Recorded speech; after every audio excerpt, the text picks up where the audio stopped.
ہماری پستی، ذلت، رسوائی، نکبت ہماری دین بیزاری اور دین دوری کا نتیجہ ہے، قرآن کو چھوڑ دینے کا نتیجہ ہے۔ آج بھی اگر اس کتاب کو ہم پکڑ لیں عزت پا جائیں۔ وَأَنْتُمُ الْأَعْلَوْنَ إِن كُنتُم مُؤْمِنِينَ، میرے رب کا وعدہ ہے۔ کافر میرے لگتے کیا ہیں؟ عزت کا تاج تمہارے سر پہ رکھوں گا، لیکن شرط ہے مومن بھی تو بن کے دکھاؤ۔ وَأَنْتُمُ الْأَعْلَوْنَ، تم ہی اونچے ہوگے، تاج تمہارے سروں پہ رکھا جائے گا، لیکن شرط یہ ہے کہ تم مومن بن کے دکھاؤ۔ تم نکھٹو اور اپنی خواہشات کے غلام بن کے اپنی مرضی کی زندگی گزارو اور الطاف پہم وہ طلب کرو جو بدر اور احد کے شرکاء کو عطا کیے گئے، تو یہ ایسا نہیں ہوگا۔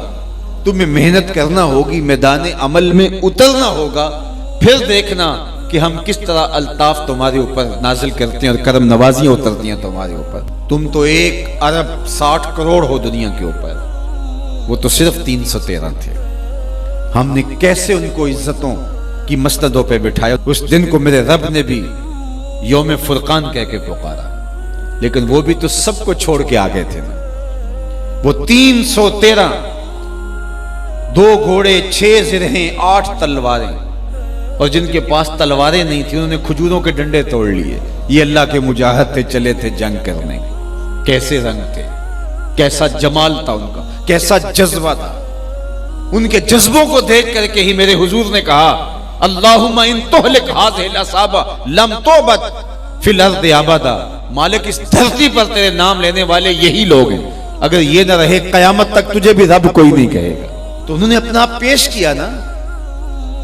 میں اور آپ دیکھیں کہ ہم کھڑے کہاں ہیں، اور ہم جو بدر اور احد کے شرکاء پر کرم نوازی ہوئی وہ طلب کرتے ہیں۔ اترے فرشتے ہماری مدد کے لیے۔ ہم کہتے ہیں کہ آج بھی ابابیلے اترے، لیکن آج ابابیلے اترے تو ہمیں کنکر ماریں گے۔ تم 1 ارب 40 کروڑ ہو اور 1 ارب 60 کروڑ کی تعداد اب تمہاری ہو رہی ہے، اور تمہارے پیغمبر کی توہین ہو، 56-57 اسلامی ملک ہو، تمہارے پاس افواج ہو، تم ایٹمی طاقت ہو، اور تمہارے پیغمبر کی اہانت ہو رہی ہو،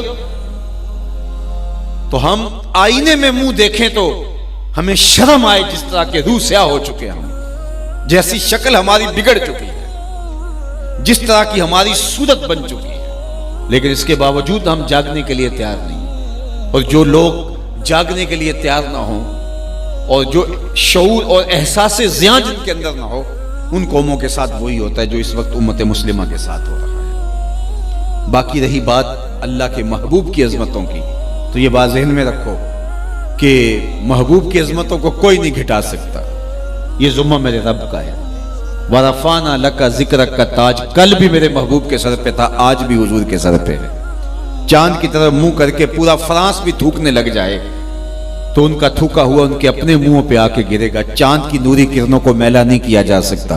مدینے کا چاند کل بھی روشن تھا، ہرا کا چاند آج بھی روشن ہے، اور رہے گا یوں ہی ان کا چرچا رہے گا۔ پڑے خاک ہو جائیں جل جانے والے، ان کا نام نیچا نہیں ہوگا، ان کے تذکرے اونچے ہی رہیں گے، ان کے نام کے پھریرے لہراتے رہیں گے، ان کے ذکر کا باقپن رہے گا، گلی گلی ان کے نام کا چراغاں رہے گا۔ ان کی عظمتوں کو نہ گھٹایا جا سکتا، نہ ان کی عظمتیں گھٹ سکتی ہیں، اس لیے کہ وَلَلْآخِرَةُ خَيْرٌ لَكَ مِنَ الْأُولَى، یہ میرے رب کا وعدہ ہے، یہ امتحان ہمارا ہے، یہ آزمائش ہماری ہے۔ تو کیا ہم اب بھی اپنی زندگی کو بدلنے کے لیے تیار نہیں ہوں گے؟ تو میں نے کہا کہ صاحب حضور علیہ الصلوۃ والسلام کے ساتھ محبت کا تقاضا یہ ہے، ان کا صریح واضح حکم تو حکم رہا، محبت اس بات کی